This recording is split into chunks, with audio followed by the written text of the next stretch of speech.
اب یہاں پر میں کسی محدث کا فتویٰ، کسی محقق کا فتویٰ، کسی حکومتی ملے کا فتویٰ، کسی روزی روٹی چلانے والا دین سے اس کا فتویٰ نہیں، امیر المؤمنین سیدنا عمر ابن خطاب رضی اللہ تعالیٰ عنہ کا فتویٰ صحیح بخاری سے پیش کرنے لگا ہوں۔ انٹرنیشنل نمبرنگ کے مطابق صحیح بخاری میں 6830، سیدنا عمر کا جب آخری حج تھا تو آپ کو کسی نے آ کر خبر دی، اس کے بعد آپ شہید ہو گئے، کہ لوگوں میں یہ چیما گوئیاں ہیں کہ جب عمر مر جائے گا تو ہم فلاں شخص کو اپنا خلیفہ بنا لیں گے، خود ہی چن لیں گے۔ اب یہ فلاں کون ہے، اس کو تلاش کرنا ہے، یہ فلاں کون تھا خلافت کا لالچی، یہ آپ کے لیے اسائنمنٹ ہے۔ فلاں شخص کی ہم بیعت کر لیں گے۔ حضرت عمر کو اتنا غصہ آیا کہ مسلمانوں کے مشورے کے بغیر، صحیح بخاری 6830، بڑی لمبی حدیث ہے، حضرت عمر فاروق رضی اللہ تعالیٰ ممبر پر چڑھے اور ابن عباس کہتے ہیں کہ میرا گھٹنا جو ہے نا وہ بالکل ممبر کے ساتھ ٹچ تھا جب میں نے یہ حضرت عمر کا خطبہ خود سنا، اور حضرت عمر اتنے غصے میں تھے، میں نے کہا کہ آج تو یہ، بلکہ صحیح بخاری اسی حدیث میں آتا ہے کہ عبد الرحمن بن عوف کہتے ہیں کہ آپ تو عرفات کے میدان میں خطبہ دینے لگے، تو میں نے کہا امیر المومنین یہاں پر ہر طرح کے لوگ موجود ہیں، کوئی پڑھ لکھے ہیں، کوئی ان پڑھ ہے، تو آپ کی بات کا کوئی اور مطلب نہ لے لیں، آپ صبر کریں، مدینہ جا کے خطبہ دیں۔ تو مدینہ شریف جا کر پہلا کام حضرت عمر نے خطبہ دیا 6830، بڑی باتیں ارشاد فرمائی، اور پھر اس میں ارشاد فرمایا ورڈ بائی ورڈ، لفظ بائی لفظ حضرت عمر کے الفاظ، صحیح بخاری 6830۔ دیکھو، خیال رکھنا کہ کوئی شخص بھی بغیر مسلمانوں کے مشورے کے اور بغیر اتفاق رائے کے تم پر مسلط نہ ہونے پائے، ورنہ اس کا انجام قتل و غارت ہوگا۔ اور وہ آپ نے دیکھا کتنی قتل و غارت ہوئی، حضرت حسین کو شہید کیا گیا، واقعہ ہررا ہوا، پھر خانہ کعبہ کو جلایا گیا، پیچھے کیا رہ گیا، مکے کی حرمت پامال، مدینے کی حرمت پامال، اہل بیت کی حرمت پامال، اس سے زیادہ کیا کر سکتا تھا؟ اور حضرت عمر نے پہلی پیشن گوئی کی تھی مسلمانوں کے مشورے، تو وہ تلوار کے زور پہ کیا گیا۔ وہ میرا پورا لیکچر سن لیں، صحیح بخاری کے اندر موجود ہے حدیث اور کتابوں کے اندر، کہ تلوار کے زور پر زبردستی بیعت لی گئی اور صحابہ نے مخالفت کی، لیکن نہیں کسی کی سنی گئی، والعیاذ باللہ تعالی۔ یہ تو تھے 3 سیاہ کارنامے۔ اب آخر میں یزید ابن معاویہ کے چمچے جو آج کل دنیا میں موجود ہیں، ظاہر حق اور باطل ہمیشہ رہے گا، وہ 3 جھوٹے دفاع اس کی طرف سے کرتے ہیں۔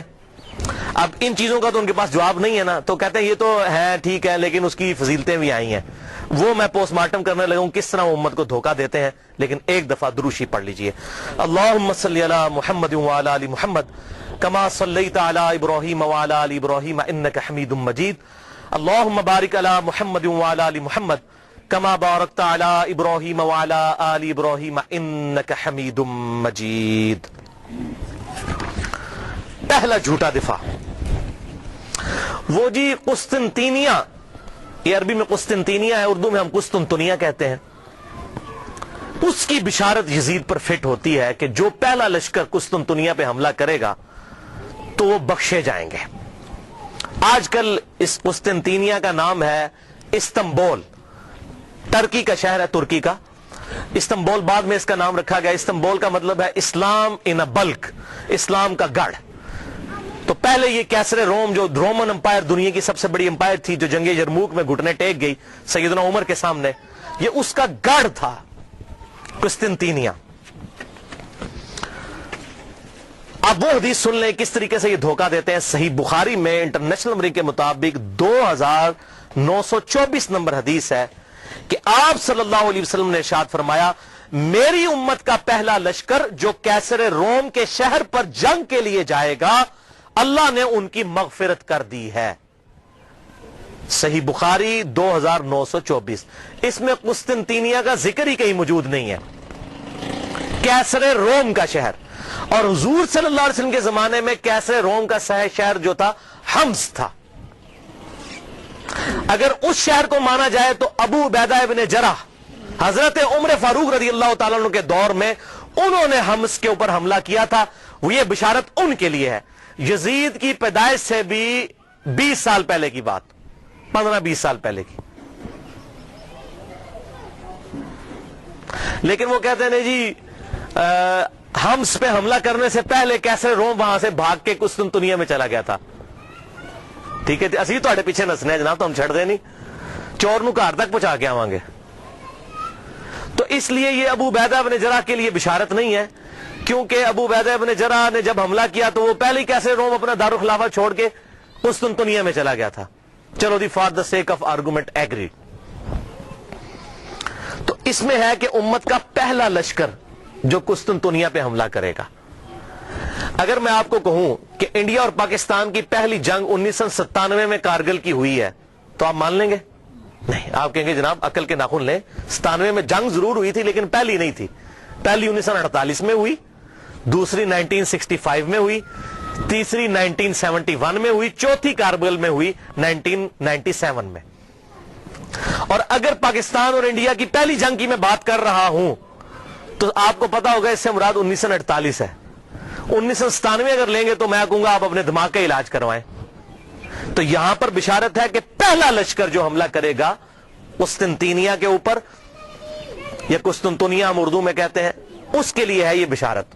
وہ پہلا لشکر کون سا تھا؟ اب اسی بخاری کی حدیث کے اندر آگے ایک اور حدیث آتی ہے صحیح بخاری کی, میں بعد میں بیان کرتا ہوں. سنن ابی داؤد میں انٹرنیشنل نمبر کے مطابق 2512 نمبر حدیث ہے. ابو عمران تابعی کا بیان ہے کہ ہم قسطنطنیہ پر حملے کے لیے جب گئے اس وقت ہمارے لشکر کے امیر عبد الرحمن بن خالد بن ولید تھے. خالد بن ولید رضی اللہ تعالیٰ عنہ کے بیٹے یہ ہمارے لشکر کے امیر تھے جب ہم نے قسطنطنیہ پر حملہ کیا. اور وہاں پر سیدنا ابو ایوب انصاری بھی ہمارے ساتھ موجود تھے اور انہوں نے ہمیں ایک آیت کی تفسیر بھی سمجھائی.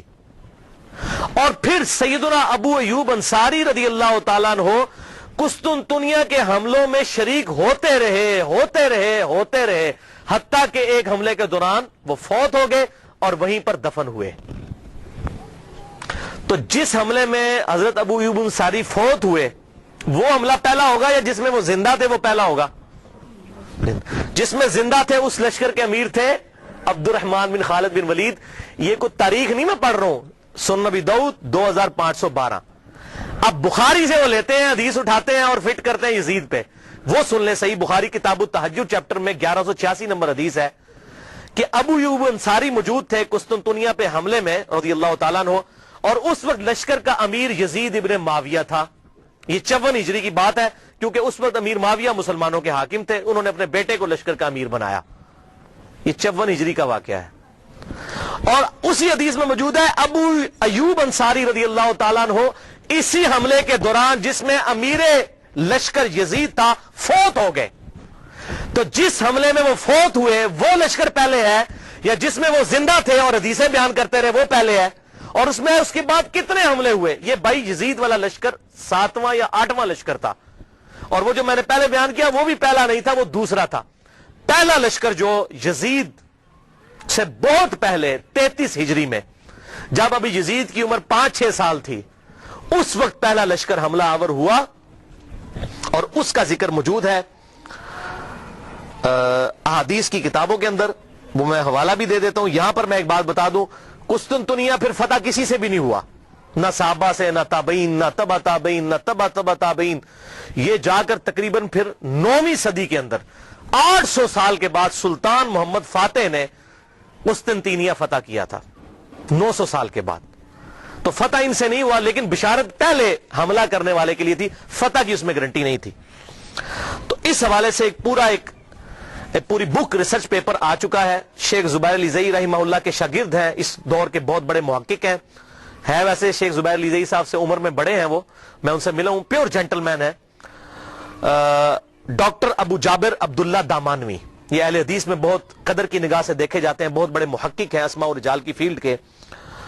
اور یہ خود پہلے یزیدی پارٹی سے تعلق رکھتے تھے. انہوں نے خود اپنا واقعہ بھی لکھا کہ میں پکا یزیدی تھا, کیونکہ محمود احمد عباسی وہ ناسبی منکرین حدیث, اور فیض عالم صدیقی جو جیلم کا ناسبی تھا یزیدی منکرین حدیث, تو اس سے متاثر تھے. لیکن جب یہ محمود احمد عباسی کو ملنے گئے تو اس نے ان کے سامنے کہہ دیا ہاں بخاری کھوتے نے بھی بخاری میں وہ حدیث لے لی ہے 3748 کہ حسین علیہ السلام کا سر لا کر جو ہے وہ عبید اللہ ابن زیاد کے سامنے رکھا گیا. اس کھوتے بخاری نے بھی حدیث نقل کی ہے. اس کے پیچھے چل رہی یزیدی پارٹی جو حضرت امام بخاری کو کھوتا کہتا تھا. محمود احمد عباسی انگریزوں کا پٹھو, اس سے متاثر ہوئے. اور وہ جناب انہوں نے کتابیں لکھ دی تھی، وہ امیر المومنین یزید ابن معاویہ، یہ وہ تھا۔ تو جب یہ ابو جابر دامانوی صاحب کہتے ہیں میں نے اس کی الفاظ یہ سنے، میں نے کہا اوئے یہ لوگ جو محدثین کے بارے میں ایسی ننگی لینگویج استعمال کرتے ہیں، یہ لوگ حق پر نہیں ہو سکتے، منکرین حدیث۔ پھر کہتے ہیں میں نے مکمل تحقیق کی، پھر انہوں نے یہ 120 صفحات پر مشتمل کتاب لکھی ہے، اور اس کتاب کا عنوان ہے یزید ابن معاویہ اور جیش مغفور لہم، یعنی جو مغفرت یافتہ گروہ ہے اس کا ذکر، وہ سارے انہوں نے قسطنطینیہ کے اوپر جو حملے ہوئے وہ تمام حملے ایک ایک احادیث کی کتابوں سے لکھ کر رد کیا۔ 120 صفحوں پہ یہ کتاب ہے، ابو جابر السلفی لائبریری کراچی سے شائع شدہ ہے، میرے پاس موجود ہے۔ جس کو پی ڈی ایف چاہیے ہو انشاءاللہ میں 1-2 دن میں سکین کروا کر انشاءاللہ اپنے پاس رکھ لوں گا، تو مجھے ای میل کریں mirza_95@yahoo.com، اس پہ میں آپ کو بھیجوں گا۔ اس میں انہوں نے ٹروتھ ریویل کیا کہ نہ تو قسطنطینیہ پہ حملہ پہلا یزید نے کیا اور نہ ان کے والد معاویہ بن ابی سفیان رضی اللہ تعالیٰ عنہ نے کیا، بلکہ سب سے پہلا حملہ قسطنطنیہ پہ جس شخص نے کیا وہ حضرت عبداللہ ابن زبیر کے بھائی تھے، منذر بن زبیر رحمہ اللہ، جو حضرت زبیر عشرہ مبشرہ کے بیٹے تھے۔ 33 ہجری میں انہوں نے یہ حملہ کیا، اور اس کا ذکر مسند امام احمد میں، مصنف عبد الرزاق میں، سنن ابی داؤد میں اور سنن طبرانی میں صحیح سند کے ساتھ موجود ہے۔ وہ ساری احادیث انہوں نے اس کتاب کے اندر جمع کی الحمدللہ۔ لہذا یہ بالکل جھوٹ بولتے ہیں کہ جی وہ بشارت اس پہ فٹ ہوتی ہے، اس پہ فٹ ہی نہیں ہوتی، کسی اعتبار سے فٹ نہیں ہوتی۔ اور یہی وجہ ہے کہ ڈاکٹر ذاکر نائک نے جب فٹ کی، اس سے سوال پوچھا گیا، وہ کہتا ہے جی امام غزالی نے لکھا ہے۔ ویسے آپ کہتے ہیں قرآن اور صحیح حدیث، تو امام غزالی کا کیا لینا دینا قرآن اور صحیح حدیث؟ امام غزالی تو آپ کے نزدیک صوفی ہیں، آپ صوفیوں کو تو ویسے ہی نہیں مانتے، تو صحیح سند سے بات کریں احادیث کی کتابوں میں کیا لکھا ہوا ہے۔ امام غزالی تو تعصب کا شکار ہو چکے تھے، انہوں نے تو یہاں تک لکھا احیاء العلوم میں کہ واقعہ کربلا بیان نہ کرو، بڑی بڑی ہستیوں کے نام بیچ میں آ جائیں گے، واقعہ کربلا بیان کرنا حرام ہے۔ تو اس پہ میں ایک ہی جملہ بولوں گا کہ چور کی داڑھی میں تنکا، اگر ہم اہل سنت اپنے آپ کو صحیح المنہج سمجھتے ہیں تو واقعہ کربلا بیان کرے، اور جو حق ہے وہ بیان کرے۔ حضور صلی اللہ علیہ وسلم تو اس واقعے سے پہلے بیان کر رہے ہیں، اس واقعے کے بعد صحابہ اکرام کو خواب میں آ رہے ہیں اور غمگین ہیں، اور آپ کہہ رہے ہیں بیان نہ کریں۔ اور قرآن اور صحیح احادیث کیا کہہ رہی ہیں، امام بخاری کیا کہہ رہے ہیں، امام مسلم کیا کہہ رہے ہیں، امام داؤد کیا کہہ رہے ہیں، حق واضح ہو۔ اب مجھے بتائیے اہل حدیث کا شاید ہی کوئی پلیٹ فارم ہو جس پر یہ حدیث ترمذی کی بیان نہ ہوتی ہو کہ جب حضرت عمر نے حج تمتع پر پابندی لگا دی تھی تو عبداللہ بن عمر نے کہا کہ میرے باپ پہ شریعت تو نازل نہیں ہوئی ہے، تو معاذ اللہ اس کا کیا مطلب ہے کہ ہم حضرت عمر کی توہین کر رہے ہوتے ہیں؟ نہیں۔ اسی طریقے سے اگر محدثین نے حضرت امیر معاویہ رضی اللہ تعالیٰ عنہ کی غلطیوں کا بیان بخاری مسلم میں کر دیا، ترمذی میں، ابو داؤد، نسائی، ابن ماجہ میں، تو ان کا مقصد توہین کرنا نہیں تھا، حق بتانا تھا۔ اور اگر ہم بیان کرتے ہیں تو یہ بھی مقصد یہی ہے، احترام اپنی جگہ رہے گا، لعنت نہیں کریں گے۔ غلطی غلطی ہے، غلطی کو غلطی کہنا یہ حق اور باطل میں تمیز کے لیے ضروری ہے، ورنہ تو یہ دین کا جنازہ نکل جائے گا۔ حضرت آدم علیہ السلام کی اللہ نے 7 دفعہ غلطی بیان کی، کیا ان کی توہین کی؟ نہیں، بلکہ اس لیے سورہ اعراف میں آیا، اے اولاد آدم دیکھنا تمہارے باپ کو جس طرح ورگلا دیا تھا شیطان نے ماں باپ کو، تمہیں ورگلا نہ دے، اس لیے ہم قصہ آدم اور ابلیس بیان کرتے ہیں۔ اسی طریقے سے اگر خلافت کا نظام قائم ہونا ہے اور امام محمد مہدی رضی اللہ تعالیٰ عنہ کی خلافت کو لبیک کہنا ہے مسلمانوں نے، تو اس کے لیے یہ سارے حقائق پتہ ہونے چاہیے۔ دوسرا دفاع جو جھوٹا کرتے ہیں، پہلا تو کل ہوا، تو میں نے یزید کو دوسری نہیں کہا، کلمہ گو تھا، اہل قبلہ تھا، اگر اللہ نے معاف کیا تو جنت میں چلا جائے گا، ہمیں تو کوئی مسئلہ نہیں ہے اگر اللہ نے معاف کیا، وہ اللہ تعالیٰ کی اپنی مرضی ہے۔ ایک گناہ کے بارے میں اللہ تعالیٰ نے واضح کہا، ان اللہ لا یغفر ان یشرک بہ ویغفر ما دون ذلک لمن یشاء، اوپن لائسنس نہیں، اللہ شرک کو معاف نہیں کرے گا، اس کے علاوہ جو گناہ چاہے گا معاف کر دے گا، لیکن جس کے لیے چاہے گا، اگر اللہ چاہے تو معاف نہ بھی کرے، یہ اللہ کی اپنی مرضی ہے، آپ اوپن لائسنس کسی کو نہیں دے سکتے۔ لمن یشاء، جس کے لیے چاہے گا، اللہ کو دعا سے منوا نہیں سکتا، سیدھی سی بات ہے۔ دوسرا جھوٹا دفاع کرتے ہیں، وہ جی بخاری میں حدیث ہے 7222 کہ میری امت میں آپ صلی اللہ علیہ وسلم نے فرمایا کہ 12 خلیفوں تک اسلام غالب رہے گا اور وہ سب کے سب قریش سے ہوں گے۔ وہ کہتے ہیں جی 12 خلیفے گنے آپ، تو اس میں یزید بھی آ جاتا ہے۔ کہتے ہیں دیکھیں جی پہلا خلیفہ حضرت ابو بکر، پھر عمر، عثمان، علی، حسن ابن علی، یزید، اس کے بعد معاویہ بن ابی سفیان، پھر یزید ابن معاویہ 7ویں نمبر پہ آ جاتا ہے۔ پھر گنتے گنتے کرتے پھر مصیبت ان کے لیے کھڑی ہو جاتی ہے کہ عمر بن عبدالعزیز تک پہنچتے ہوئے 14 ہو جاتی ہے گنتی، عمر بن عبدالعزیز کو نکالنا پڑ جاتا ہے، جن کی خلافت کو پوری امت مانتی ہے لا منہاج النبوہ، پھر 12 کدھر جائیں گے؟ تو پریشان ہو جاتے ہیں اور حدیث کی انٹرپریٹیشن غلط کرتے ہیں. کہ بخاری میں تو ایک طرق ہے نا, صحیح مسلم میں اس کے 8 طرق امام مسلم لے کر آئے ہیں اور ٹروتھ ریویل کر دیا. یہ 12 خلیفوں سے مراد کون سے خلیفے ہیں؟ صحیح مسلم میں انٹرنیشنل نمبر کے مطابق 4705 سے لے کر 4712 تک. قربان جاؤں امام مسلم کے 8 طرق لکھے تاکہ یہ 12 خلیفوں والی, یہ جو اہل تشیع جو ہے 12 امام والا مسئلہ اس سے نکالتے ہیں, یہ 12 خلیفوں, بھائی 12 امام والا بھی چکر کوئی نہیں ہے, وہ خلیفے بھی یہ والے نہیں ہیں. ان خلیفوں سے مراد کون ہے وہ سن لیں. صحیح مسلم انٹرنیشنل نمبر کے مطابق 4711. آپ صلی اللہ علیہ وسلم نے فرمایا یہ دین قیامت تک قائم رہے گا اور ان پر 12 خلیفے ہوں گے. قیامت تک 12 خلیفے ہوں گے. وہ پہلے میرے دور میں 12 پورے نہیں ہو جانے, قیامت تک دین رہے گا قائم اور ان پر 12 خلیفے آئیں گے اور وہ سب قریش سے ہوں گے. یعنی ایسے 12 خلیفے ہوں گے جن کی پٹ حکومت جو ہے علی منہاج النبوہ ہوگی, وہ 12 خلیفے ہوں گے اور قیامت تک پوری ہونی ہے گنتی. اچھا, ان میں سے 7 تو کنفرم ہے جس پہ اہل سنت اور اہل تشیع کا اجماع ہے. ایون امام ابن تیمیہ جیسی شخصیت بھی منہاج السنہ میں لکھتے ہیں کہ ہم نہ تو حضرت امیر معاویہ رضی اللہ تعالیٰ عنہ کو خلیفہ راشد مانتے ہیں نہ ان کے بیٹے کو. یہ اسلام کے بادشاہ تھے, خلیفہ نہیں تھے. خلافت راشدہ وہ کہتے ہیں ہمارے خلیفہ 5 ہیں, ابو بکر, عمر, عثمان, علی اور حسن ابن علی. یہ امام ابن تیمیہ لکھ رہے ہیں. اور یہ یاد رکھیے گا حسن ابن علی کو حضرت علی نے نہیں نامزد کیا. سنن طبرانی میں بڑی ڈیٹیل حدیث موجود ہے. جب ان کی وفات کا وقت قریب آیا, زخم لگنے کے بعد بھی 1 ہفتہ زندہ رہے, انہوں نے کہا میں اپنا خلیفہ کسی کو نامزد نہیں کروں گا. رسول اللہ نے اپنا خلیفہ کسی کو نامزد نہیں کیا تھا, میں بھی نہیں کروں گا, تم خود چنو گے. یہ تو ابن عباس اور باقی صحابہ نے مل کر حضرت حسن کو خلیفہ چنا تھا.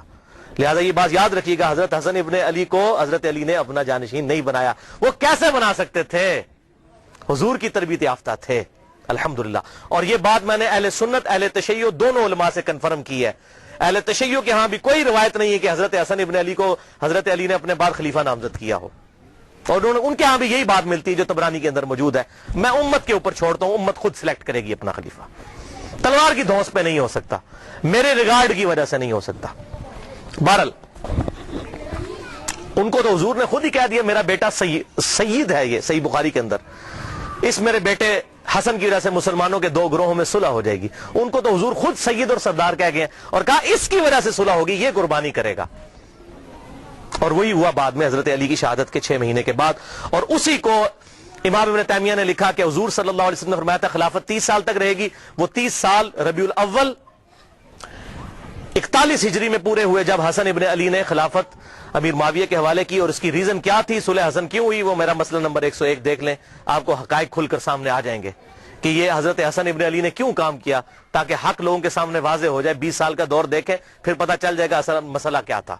اور حضرت حسین کی قربانی رائے گاں جاتی اگر حضرت حسن صلح کر کے حضرت امیر معاویہ رضی اللہ تعالیٰ کی انٹینشنز کو لوگوں کے سامنے نہ کرتے.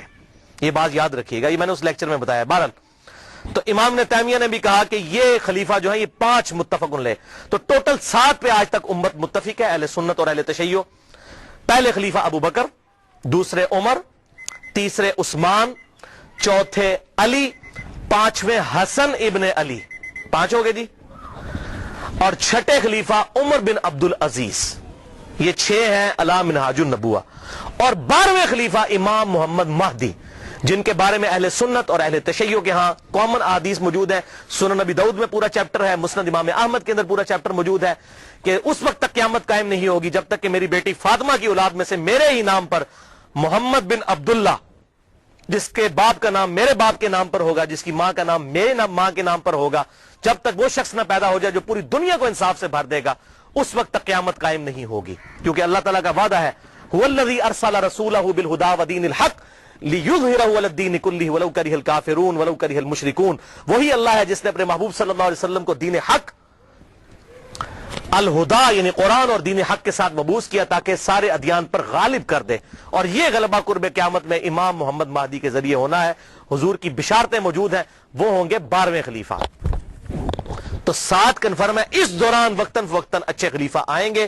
تو یہ قیامت تک کا ذکر ہے. لہٰذا اس حوالے سے جو لوگ ڈیفینڈ کرنے کی کوشش کرتے ہیں, کبھی حضرت معاویہ کو بیچ میں شامل کرتے ہیں, ایسا معاملہ ہے نہیں ہے.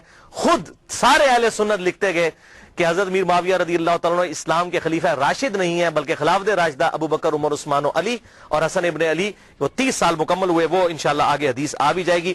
اور یہ ساری بحث شیخ البانی رحمہ اللہ نے سلسلہ احادیث صحیحہ میں انٹرنیشنل نمبر کے مطابق 459 نمبر حدیث کے تحت بھی کی ہے۔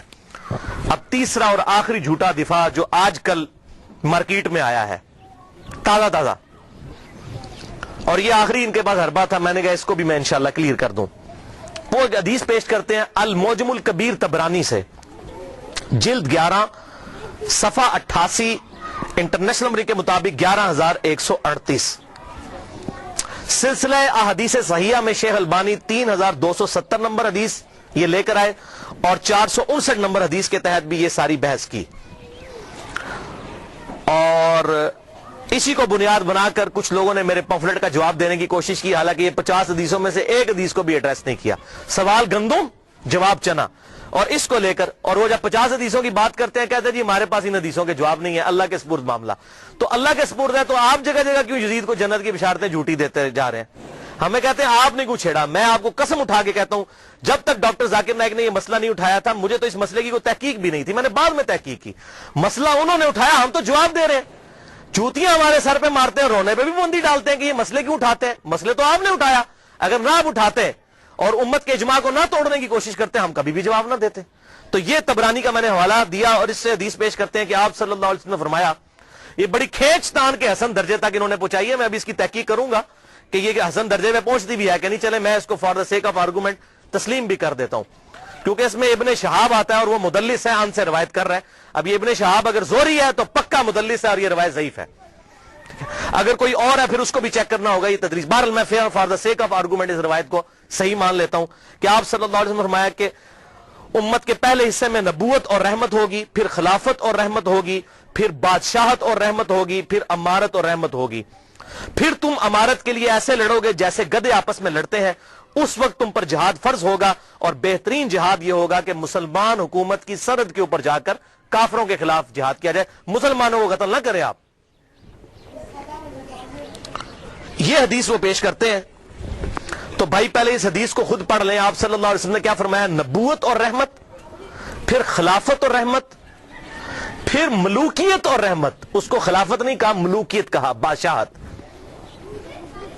تو یہ کہتے ہیں یہ جو ملوکیت اور رحمت ہے نا، اس سے مراد حضرت میر معاویہ رضی اللہ تعالیٰ عنہ ہے، اور امارت اور رحمت اس کو انہوں نے پھر بتایا نہیں کہ پھر اس سے مراد کون ہے۔ اتنی شرم آئی کہ یزید ابن معاویہ کو نہیں کہنا چاہیے، اس کو سکپ ہی کر گئے اس کے اندر۔ یہ غلام مصطفیٰ ظہیر صاحب ہمارے جے ایل ایم کے عالم ہیں، بہت بڑے، میں ان کی عزت بھی کرتا ہوں، محقق آدمی ہے، لیکن جب بندہ ایک ہٹ دھرمی پر اتر آئے کوئی بڑا بندہ بھی تو غلطی اس کی پوائنٹ آؤٹ کرنی چاہیے۔ السنہ رسالہ نومبر 2012 سے اپریل 2013 تک کے دوران، شمارہ نمبر 49 سے 54 تک، بلکہ انہوں نے میرا نام بھی ڈھکے چھپے الفاظ میں کلیئر کٹ نام لکھ دیا اور یہ اس طرح کرنے کی کوشش کی، وہ کسی بات کا جواب نہیں دیا۔ تو اس میں انہوں نے امارت اور رحمت اس کو سکپ ہی کر گئے، اس کی تشریح کو۔ ان کو پتا تھا یزید کا بھی نام لینا پڑنا ہے، مامے دے پتر دا نہیں لیا۔ تو وہ کہتے ہیں جی دیکھیں جی یہ بادشاہت اور رحمت ہے، تو یہ حضرت میر معاویہ رضی اللہ تعالیٰ عنہ کی حکومت جو ہے یہ رحمت تھی امت کے لیے۔ اچھا جی ٹھیک ہے، خلافت اور رحمت نہیں کہا، ملوکیت اور رحمت، بالکل رحمت تھی۔ کیوں؟ ان کے بعد ان سے ورس دور آیا، آنے والے ادوار سے کمپیئر کریں واقعی مسلمانوں کے لیے رحمت تھی۔ یزید کے بعد اس سے ظالم لوگ آئے، میں نے بتایا حجاج ابن یوسف بعد میں آیا جس نے خانہ کعبہ کو توڑ دیا اور عبداللہ ابن زبیر کو قتل کر کے ان کی لاش بھی لٹکا دی، صحیح مسلم کے ریفرنس سے میں نے بتایا۔ جیسے ہم یہاں بھی پاکستان میں کیا ہوتا ہے، ایک گندی حکومت آتی ہے، لوگ فل اس کو برا کہتے ہیں، جب اس کے بعد اس سے اگلی ورش حکومت آتی کہتے ہیں یار اس طرح تو مشرف دا دور چنگا سی۔ ابھی لوگ کہنا شروع ہو گئے یار زرداری کا دور بہتر تھا، ٹھیک ہے جی، بجلی اتنی مہنگی تو نہیں تھی، تو اس کا کیا مطلب جب زرداری کا دور تھا تو بہت بہتر تھا، جب مشرف کا اپنا دور تھا تو بہتر تھا، کمپیریٹیولی بات کی جاتی ہے۔ اب میں آپ کو سلف کا فہم اس حدیث کے اوپر بتا دیتا ہوں کہ اس سے مراد یہ ہے کہ کنٹینیوسلی اسلام کے اندر زوال آتا جائے گا اسلامی حکومتوں کے اندر، لہذا اس کو اگر خلافت راشدہ سے کمپیئر کریں تو وہ کاٹ کھانے والی ملوکیت تھی، اور اگر آنے والے دور سے کمپیئر کریں تو رحمت تھی۔ اب یہ میں اپنی طرف سے بات نہیں کر رہا ہوں، یہ میں آپ کو ایک صحابی کا فتویٰ بتانے لگا ہوں